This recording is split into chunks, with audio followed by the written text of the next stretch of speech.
बिहार की जातीय जनगणना और राजनीतिक परिदृश्य बहुत ही भिन्न है। इस मामले में कि जब जातीय जनगणना हुआ और महागठबंधन के नेतृत्व में जातीय जनगणना की लिस्ट को जारी किया गया, उसके बाद में यह महागठबंधन की उस समय सरकार थी। सरकार बदलती रहती है, नीतीश कुमार जी हैं तो कभी भी कुछ भी हो सकता है राजनीतिक में, इस बात सब कोई समझ रहा है। लेकिन मुख्य बात यह है कि जब जनगणना का लिस्ट जारी हुआ तो नीतीश कुमार जी के नेतृत्व में जारी किया गया, क्योंकि मुख्यमंत्री वही थे। लेकिन श्रेय लेने के लिए बहुत बड़े बड़े पोस्टर और बहुत बड़े बड़े होर्डिंग बैनर का उपयोग राजद के नेता और इस समय वर्तमान नेता प्रतिपक्ष सदन के श्री तेजस्वी यादव जी के द्वारा इस श्रेय को लिया जाने लगा।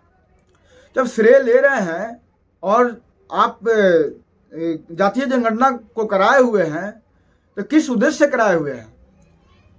कि किसी विशेष पार्टी के किसी विशेष समाज के लोगों को दबाने के लिए, उसकी भागीदारी को सिर्फ आप तेजपात के पत्ता की तरह बीजेपी का डर दिखाकर कि बीजेपी आप लोगों की खुली दुश्मन है और तेजपात के पत्ता की तरह हम लोग कब तक यूज होते रहेंगे कि मसाले में सब्जियों में डाल दिया जाए उसके बाद निकाल कर फेंक दिया जाए। खाली हम लोग वोट देने के लिए हैं या जनगणना के लिए हैं? ऐसा कब तक होते रहेगा?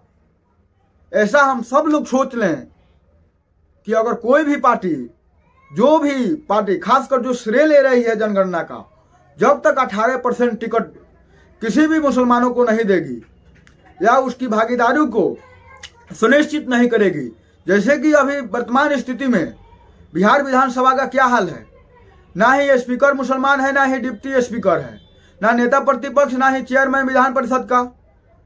मुख्यमंत्री के पद पर नीतीश कुमार तो बने ही हैं, आखिर कब तक बने रहेंगे ये भी सुनिश्चित नहीं है। लेकिन कोई भी पार्टी ऐसे कहने के लिए तैयार नहीं है कि हम मुसलमानों को भी मुख्यमंत्री का चेहरा बनाएंगे। ऐसा हम किसी पार्टी को झंडा लेकर इस तरह से हम कैसे जिंदाबाद का नारा हमेशा के लिए लगाते रहेंगे? किसी पार्टी के गुलाम बने रहेंगे, किसी व्यक्ति का गुलाम बने रहेंगे।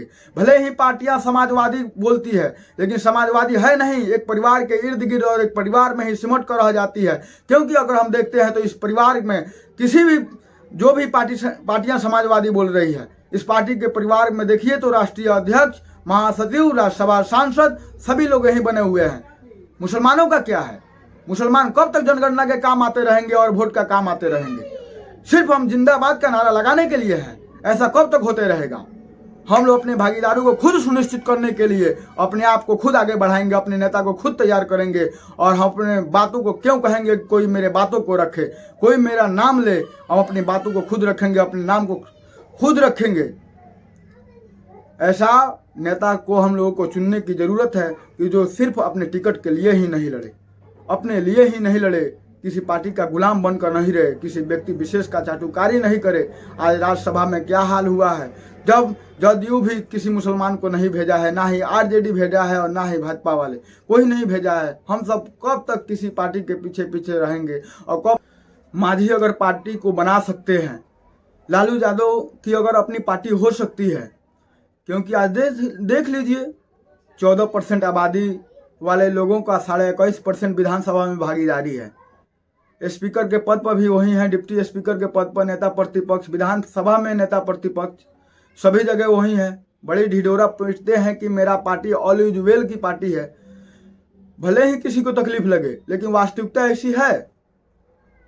अगर है वास्तविकता तो बना दे मुख्यमंत्री किसी मुसलमान को। इतना दिन राज किए हैं ना, बेटा मुख्यमंत्री उप मुख्यमंत्री बना है ना, नेता प्रतिपक्ष बना है ना, मुख्यमंत्री बनाकर देख ले। अगर सहनी जी का पार्टी हो सकता है, कुशवाहा का पार्टी हो सकता है, नीतीश कुमार खुद अपने दम पर नेतृत्व कर सकते हैं, तो हम लोग किसी के पीछे पीछे कब तक घूमेंगे? क्यों घूमेंगे?